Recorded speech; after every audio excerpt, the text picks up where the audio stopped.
Depuis plus de 25 ans, Rockstar Games nous épanouit avec GTA, dont on attend toujours GTA 6, le prochain opus. Mais est-ce que vous connaissez au moins l'histoire derrière ce pionnier du jeu vidéo? Oui, moi non plus, je la connaissais pas avant de me mettre à écrire cette vidéo, mais bon, c'est un détail. Bref, bonjour à toutes et à tous, j'espère que vous allez bien. Bienvenue dans cette nouvelle émission de World Memories, la seule émission qui a les couilles de raconter des histoires avec de l'humour et de la mise en scène. Aujourd'hui, on va parler de l'un des pionniers du jeu vidéo, celui qui a changé la face du gaming, Grand Theft Auto. Selon Wikipédia, plus de 425 millions d'exemplaires vendus, tout GTA confondu et toutes plateformes confondues. Avec GTA V qui est littéralement en train de dépasser Minecraft en termes de vente, la série est juste légendaire. Et à l'heure actuelle, comme je disais avant, on n'a plus aucune nouvelle de GTA 6 qui est censé être le prochain opus de la série. Tout ce qu'on sait, c'est qu'il sort en automne 2025. C'est tout. Mais avant de parler des fusillades et des courses-poursuites, faut d'abord remonter à la toute base, au tout début. Bref, installez-vous bien, cherchez du popcorn, mettez-vous bien confortablement dans votre canapé et bienvenue dans cette nouvelle émission de World Memories. Et aujourd'hui, on va parler de GTA.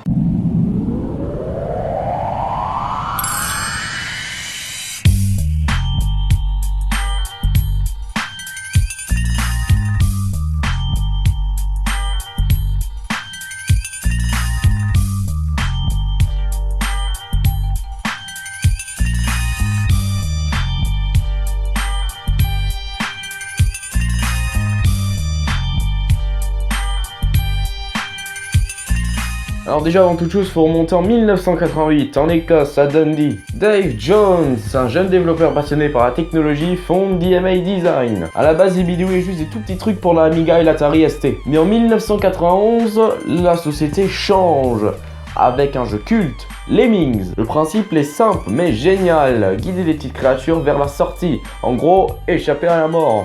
Et le succès est juste monumental et ça a réussi à permettre à DMA Design, donc à l'équipe de Jones, de pouvoir rêver beaucoup plus grand dans l'industrie du jeu vidéo. On est en 1994 et à ce moment-là, Dave Jones il présente une nouvelle idée de jeu à son équipe.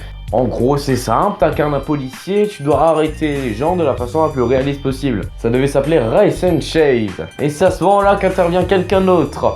BMG Interactive. C'est une sous-société de BMG Entertainment, un label de musique qui voulait se lancer dans le jeu vidéo. Jones va présenter alors son idée à BMG Interactive et ils seront tellement impressionnés qu'ils vont lui donner 3 millions de livres et 3 ans à lui et à son équipe pour développer Race and Chase. Et qui y avait dans l'équipe de BMG Interactive?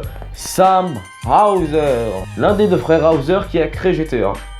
Voilà. Aussi, il faut savoir qu'à la base, Sam, il voulait faire braqueur de banque. Et faire un jeu où tu incarnes un flic, sachant que tu voulais faire braqueur de banque, c'est pas non plus la meilleure des choses. Sam va alors en parler à Dave Jones, qui lui est aussi d'accord. Il se dit, ouais, non, c'est pas fou, hein.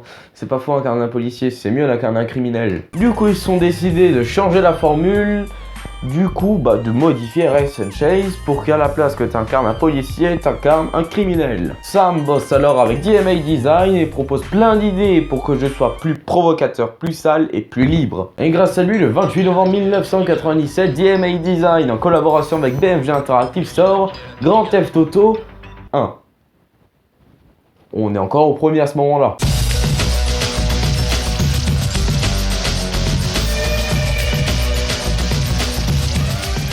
Un jeu où tu peux y jouer dans 3 principales villes de GTA aujourd'hui, Liberty City, San Andreas et Vice City. Et à la base, les flics, quand tu faisais de la merde, ils faisaient comme dans Mafia, ils t'arrêtaient et ils donnaient une amende. Mais là, juste grâce à un simple bug, le jeu a complètement changé et les flics sont devenus beaucoup plus agressifs. Ils veulent plus t'emmener en prison, ils veulent t'emmener 6 pieds sous terre. Tu peux aussi avancer dans l'histoire en faisant les missions principales, mais tu peux aussi te balader dans la ville, foutre le bordel et voler des voitures. Et GTA, c'est pas une claque graphique en fait, parce que vu de haut, graphisme horrible, mais une liberté incroyable. Parce qu'en 97, les 2 premiers Tomb Raider étaient déjà sortis. Pour l'époque, c'était révolutionnaire, mais évidemment, ce genre de jeu, ça fait polémique. Évidemment, tout le monde en parle dans les journaux, donc c'est normal que plus de gens achètent, et donc ça devient plus populaire. Et ça cartonne. La polémique attire les médias et GTA devient un phénomène underground. Il devient best-seller des Royaumes-Unis avec plus de 3 millions d'exemplaires vendus. Et à ce moment-là, BMG Interactive et DMA Design, ils avaient vraiment le fric qui tombait. Et au final, BMG Entertainment, la société mère de BMG Interactive, ils se disent En vrai, le jeu vidéo c'est pas fait pour nous, on préfère réaliser des clips de merde. En gros, on vend BMG Interactive. Et c'est à ce moment-là qu'intervient Take-Two Interactive. Donc le PDG de l'époque de Take-Two va voir le PDG de BMG et il va lui dire « On te rachète BMG Interactive. » Ok. Take-Two va décider de garder l'équipe de BMG Interactive, donc l'équipe de Sam Hauser, et Sam Hauser décide de partir à New York, au pays de l'opportunité. Et ouais, qui aurait pu rêver mieux? Il emmène avec lui quelques collègues et son frère, Dan Hauser. Il rachète les droits de GTA, donc DMA Design avec, renomme la société en Rockstar North, et en décembre 1998, il crée Rockstar Games. Et en 1999, ils disent « Oh, ça va déjà faire 2 ans là que le dernier GTA est sorti. On va appeler Dave Jones. » Et donc ils ont appelé Dave Jones et lui ont demandé « Ouais, allô, dis, t'as quoi pour le prochain GTA ?» Ouais, bah, écoute, on est en train de développer GTA 2 et 2 extensions sur Londres. Ok. En gros, il y avait une équipe qui bossait sur GTA 2 et une autre sur GTA London. Et sauf que cette fois-là, à la base, ils avaient qu'1 an et demi pour développer le jeu. Donc la moitié de ce qu'ils avaient avant. Le jeu sort mais il rencontre pas le succès total qu'a eu le premier GTA. Et la même année, Dave Jones s'est rendu compte qu'il était inutile maintenant, sachant que maintenant c'est les frères Hauser et Rockstar Games qui étaient à la tête de GTA. Il décide donc de se tirer de Rockstar North en laissant tout ce qu'il a créé derrière lui. Et la même année, Sam Hauser il fait une réunion dans laquelle il sort. Bon, avec la PS2, on va pouvoir faire des graphismes de malade pour GTA 3. Alors trouvez-moi le plus d'acteurs possible et trouvez-moi un studio de motion capture. Et après, il allait gentiment parler à la presse. Oh les enfants, vous voulez de la 3D? Bah alors vous allez fermer vos grandes gueules de merde et vous allez en avoir. Putain, c'est fou ça. Mais à l'E3 2000, quand ils ont présenté GTA 3 au grand public, les gens n'avaient vraiment rien à branler. Eux, ce qu'ils voulaient, c'était State of Emergency. Si je dis pas de conneries, c'est une simulation de manifestation, tu dois buter des CRS. Je sais pas pourquoi, mais ça sent la polémique à 1 milliard de kilomètres. Et c'est donc le 22 octobre 2001 que Rockstar Games et Rockstar North sortent GTA 3.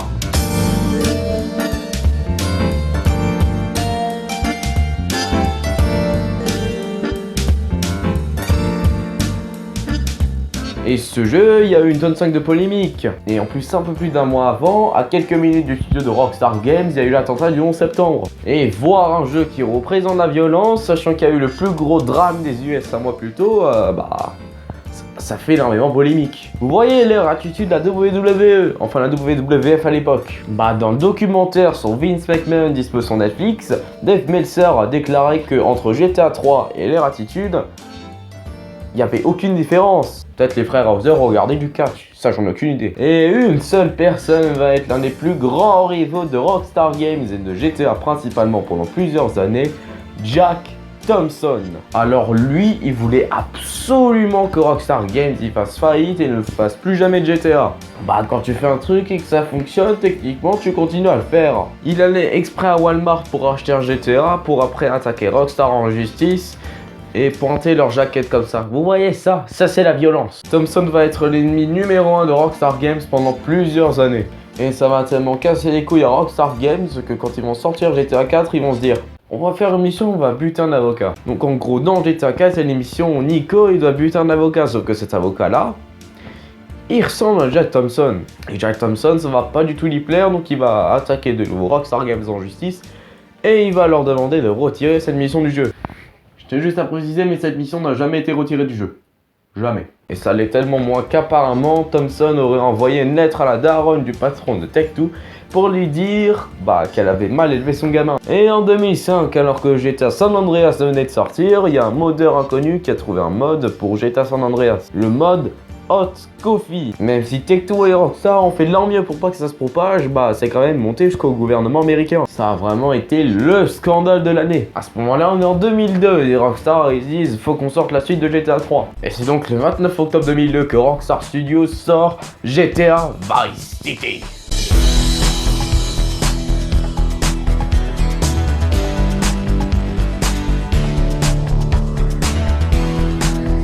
Et là, les scandales sont toujours présents. Dans le jeu, il y avait une mission qui s'appelait tuer tous les Haïtiens. Et les gens étaient tellement pas contents qu'au final, Rockstar, ils se sont dit On s'est rendu compte que la mission « Tuer tous les Haïtiens » de GTA Vice City est trop hard et attire trop de polémiques. On se fait même menacer de retirer le jeu de la vente. On décide donc de la supprimer.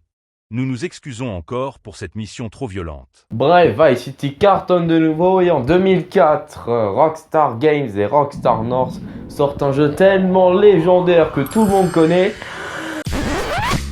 GTA Advance. Et oui, ils ont vraiment développé un GTA pour la Game Boy Advance. Bref, je voulais dire que le même jour, un autre GTA est sorti. Vous y avez tous au moins déjà joué au moins une seule fois, que ce soit sa version défective ou sa version originale. Je parle bien sûr de GTA San Andreas. Putain, quel poulet ce jeu. Et dire que c'est plus vendu de la PS2.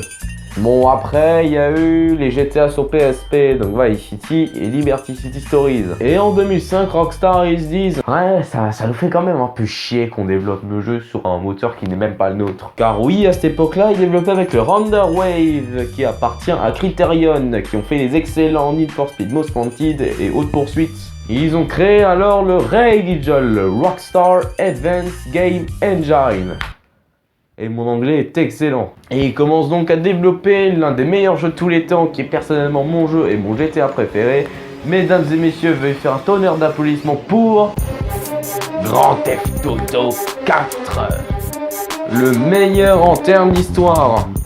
Non mais vraiment, les frères Hauser, ils se sont dit là putain, faut qu'on fasse un truc incroyable qui va marquer les gens. En plus, ils ont fait tout ça en 3 ans, la même période qu'ils avaient pour faire GTA 1. Il est sorti 29 avril 2008 sur PS3 et Xbox 360 et en décembre 2008 sur PC. On y incarne Niko Bellic qui a fait la guerre de Yougoslavie et qui vient d'Europe de l'Est, et plus précisément de la Serbie. Et il est là que pour une seule chose, retrouver la personne qui a trahi lui et ses amis. Bref, nous sommes le 17 septembre 2013, à ce moment-là Rockstar Games sort l'excellent, le seul, l'unique GTA 5. Et il explose tout car entre 3 protagonistes, un monde immense et surtout son mode de jeu en ligne, GTA Online, jeu qui est officiellement sorti le jour de mes 2 ans, soit le 1er octobre 2013. Et là, Rockstar ils prennent encore plein de polémiques, parce qu'entre les joueurs toxiques en online, les violences gratuites et les représentations sexistes et plein d'autres conneries, 200 millions d'exemplaires au total. Bref, et maintenant aujourd'hui le monde entier attend GTA 6. Rockstar nous promet une carte immense, des personnages encore plus humains et un monde beaucoup plus vivant que jamais. Bon aussi, il faut se rendre compte que Rockstar Games c'est pas que GTA. Il y a aussi LA Noire, Bully et les excellents Red Dead Redemption. Je pense qu'il y aura peut-être un épisode sur LA Noire et Red Dead Redemption, ça savoir. Enfin bref, pour conclure, je tenais à dire que GTA est vraiment un pionnier du jeu vidéo avec un nombre d'exemplaires vendus.